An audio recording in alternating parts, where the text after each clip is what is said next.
નમસ્કાર મિત્રો, સ્વાગત છે તમારું અમારી હિતેશની વાર્તા યુટ્યુબ ચેનલમાં। હે માં દુર્ગા, તમારા આ વિડીયોને જે કોઈ પણ લાઈક કરે એના જીવનમાં ક્યારેય દુઃખ ન આવવા દેતા। મિત્રો, આ નવલી નવરાત્રિમાં તમે માતાજીની તન મન અને ધનથી આરાધના કરતા હશો કે જેથી કરીને માતાજી અસીમ કૃપા તમારી ઉપર સદા બની રહે। પરંતુ તમે જાણો છો કે નવરાત્રિના પાંચમા દિવસે માતા સ્કંદમાતાને અર્પણ કરો આ ભોગ, દરેક મનોકામના થશે પૂર્ણ।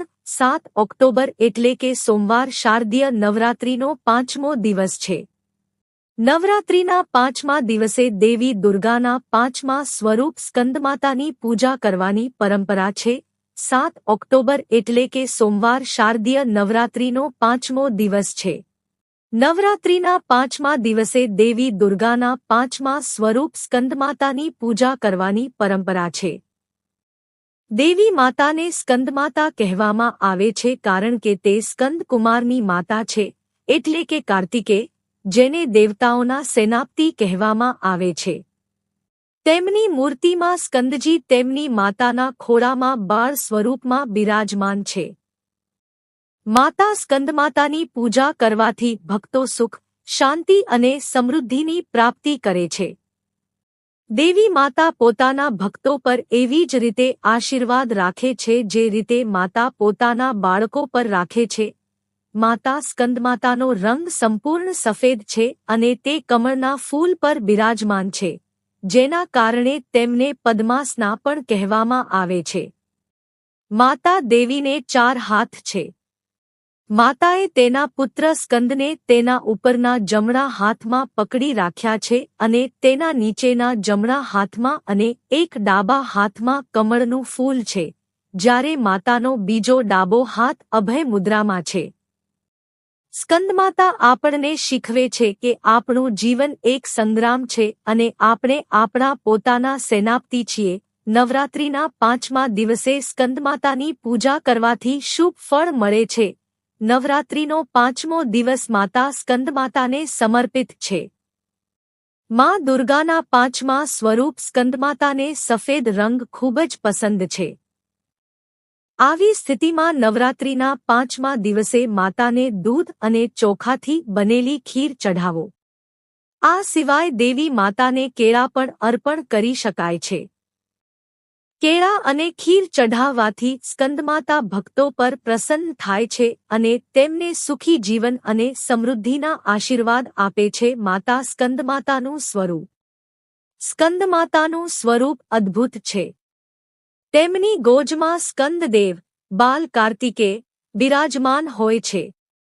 માતા કમળના આસન પર બિરાજમાન છે, તેથી જ તેમને પદ્માસના દેવી પણ કહેવામાં આવે છે। માતાએ સ્કંદને જમણા હાથના ઉપરના ભાગમાં પોતાના ખોળામાં પકડી રાખ્યો છે। નીચેના હાથમાં કમળનું ફૂલ છે। ડાબા હાથનો ઉપરનો ભાગ વરમુદ્રામાં છે। નીચેના હાથમાં કમળનું ફૂલ છે। તેમનો રંગ ગોરો છે। આવો જાણીએ સ્કંદમાતાની પૂજા માટે કયા મંત્રોનો જાપ કરવો જોઈએ। નવરાત્રિના પાંચમા દિવસની પૂજા રીત: ફૂલ, દીવો, પવિત્ર જળ અને અન્ન પ્રસાદ અર્પણ કરવા જોઈએ। કોઈ પણ વ્યક્તિ દેવીને 6 ઇલાયચી સાથે કેળું અથવા અન્ય ફળ અર્પણ કરી શકે છે। સ્નાન કરીને સ્વચ્છ વસ્ત્રો પહેરવા અને દેવીને પ્રસાદ ચઢાવવો મહત્વપૂર્ણ છે। માતાને ધૂપ, ફૂલ, સોપારી અને લવિંગ વગેરે અર્પણ કરો। આ પછી સ્કંદમાતાની આરતી કરો। આરતી પછી શંખ ફૂંકવો।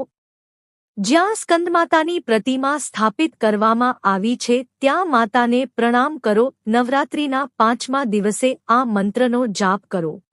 માં દુર્ગાનું પાંચમું રૂપ સ્કંદમાતા એક પૂજાથી મળશે બેવડો લાભ। નવરાત્રિના પાંચમા દિવસે નવદુર્ગાના પંચમ સ્વરૂપ દેવી સ્કંદમાતાનું પૂજન કરવામાં આવે છે। આ બુધ ગ્રહ પર પોતાનું આધિપત્ય રાખે છે।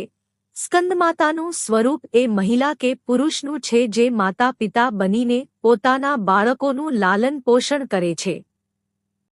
તેમનું પૂજન કરવાથી ભગવાન કાર્તિકેયના પૂજનનો પણ લાભ પ્રાપ્ત થાય છે। દુર્ગાજીના પાંચમા સ્વરૂપને સ્કંદમાતાના નામથી ઓળખવામાં આવે છે.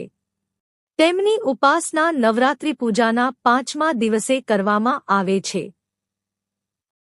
આ દિવસે સાધકનું મન વિશુદ્ધ ચક્રમાં અવસ્થિત થાય છે. તેમના વિગ્રહમાં ભગવાન સ્કંદજી બારૂપમાં તેમના ખોળામાં બેસેલા હોય છે. ભગવાન સ્કંદ કુમાર કાર્તિકેયના નામે પણ ઓળખાય છે. આ પ્રસિદ્ધ દેવાસુર સંગ્રામમાં દેવતાઓના સેનાપતિ બન્યા હતા. પુરાણોમાં તેમને કુમાર અને શક્તિ કહીને તેમની મહિમાનું વર્ણન કરવામાં આવ્યું છે. આ જ ભગવાન સ્કંદની માતા હોવાને કારણે માં દુર્ગાજી આ સ્વરૂપને સ્કંદમાતાના નામથી ઓળખવામાં આવે છે. સ્કંદમાતાના 4 હાથ હોય છે. તેમના જમણા હાથમાં નીચેનો હાથ જે ઉપરની તરફ ઉઠેલો છે તેમાં કમળનું ફૂલ છે. ડાબા તરફના ઉપરનો હાથ આશીર્વાદ મુદ્રામાં અને નીચેનો હાથ જે ઉપરની બાજુ ઉઠેલો છે તેમાં પણ કમળનું ફૂલ છે. તેમનું રંગ સંપૂર્ણ ગોરો છે. આ કમળના આસન પર વિરાજેલા રહે છે. તે જ કારણે તેમને પદ્માસના દેવી પણ કહે છે. તેમનું વાહન સિંહ પણ છે. નવરાત્રિ પૂજનના પાંચમા દિવસનું શાસ્ત્રોમાં ખૂબ મહત્વ બતાવવામાં આવ્યું છે. આ ચક્રમાં અવસ્થિત મનવાળા સાધકોની સમસ્ત બાહ્ય ક્રિયાઓ અને ચિત્તવૃત્તિઓનો લોપ થઈ જાય છે. સાધકનું મન બધી લૌકિક, સંસારિક બંધનોમાંથી મુક્ત થઈને સ્કંદમાતાના સ્વરૂપમાં પૂરી રીતે તલ્લીન થઈ જાય છે. આ સમયે સાધકે પૂરી સાવધાનીની સાથે ઉપાસનાની તરફ અગ્રેસર રહેવું જોઈએ. તેમણે પોતાની બધી ધ્યાન પ્રવૃત્તિઓને એકાગ્ર રાખી સાધનાના રસ્તે આગળ વધવું જોઈએ. માં સ્કંદમાતાની ઉપાસનાથી ભક્તની બધી ઈચ્છાઓ પૂરી થાય છે. આ મૃત્યુલોકમાં જ તેને પરમ શાંતિ અને સુખનો અનુભવ થવા માંડે છે. તેને માટે મોક્ષનો દરવાજો ખુલી જાય છે. સ્કંદમાતાની ઉપાસનાથી બાળ સ્વરૂપ સ્કંદ ભગવાનની ઉપાસના પણ આપમેળે થઈ જાય છે. આ વિશેષતા ફક્ત આમને જ મળી છે. આ માતાનું પૂજન અર્ચન કરવાથી બધા મનોરથ સિદ્ધ થાય છે અને પરિવારમાં સુખ શાંતિની સ્થાપના થાય છે. પુત્ર સંતાનની ઈચ્છા ધરાવનારને તે પણ થાય છે. સૂર્યમંડળની અધિષ્ઠાત્રી દેવી હોવાને કારણે તેમનો ઉપાસક અલૌકિક તેજ અને ક્રાંતિથી સંપન્ન થઈ જાય છે. એક અલૌકિક પ્રભામંડળ અદૃશ્ય રીતે હંમેશા તેની આસપાસ ફરતું રહે છે.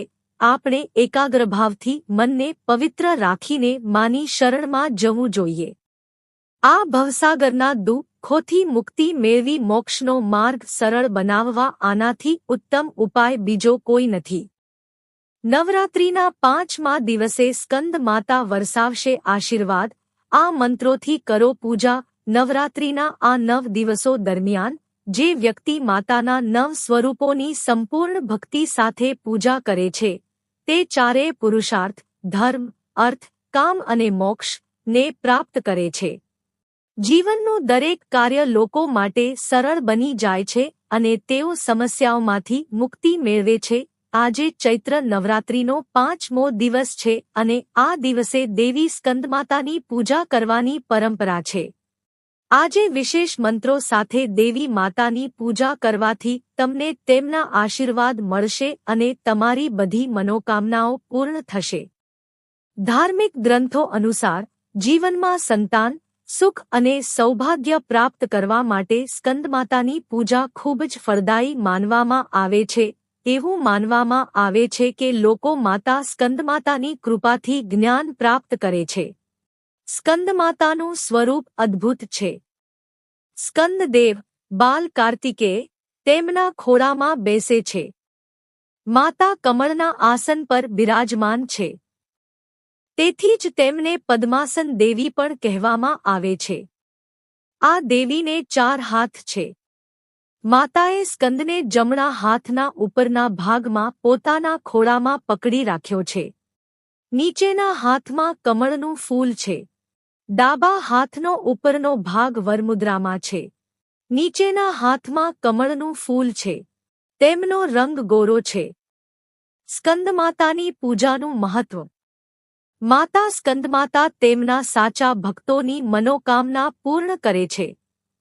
તેમની ભક્તિ દ્વારા જ લોકો આ સંસારમાં સુખનો અનુભવ કરે છે. તેમની પૂજા સાથે કાર્તિકેયની પણ પૂજા કરવામાં આવે છે. તે સૂર્યમંડળની દેવી હોવાને કારણે તે તેજથી ભરેલી છે. શુદ્ધ મનથી તેની પૂજા કરવી ખૂબ જ ફાયદાકારક છે. દેવી પુરાણ અનુસાર આ દિવસે 5 કન્યાઓને ભોજન અર્પણ કરવામાં આવે છે. મહિલાઓ આ દિવસે લીલા કે પીળા રંગના કપડાં પહેરે છે.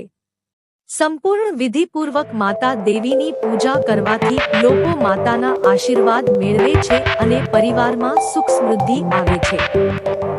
મિત્રો, જો તમે નવરાત્રી દરમિયાન આટલી વસ્તુનું ધ્યાન રાખશો તો માતાજી કૃપા તમને અવશ્ય મળશે અને માતાજીનો વાસ તમારા ઘરમાં અવશ્ય થશે. તો મિત્રો, જો આ માહિતી તમને ગમી હોય તો વિડીયોને લાઈક કરી અને ચેનલને સબસ્ક્રાઇબ પણ કરી દેજો કે જેથી કરીને અમે રોજ વાસ્તુશાસ્ત્રને લગતા વિડીયો લાવતા રહીએ. તમારો દિવસ શુભ રહે મિત્રો. ધન્યવાદ.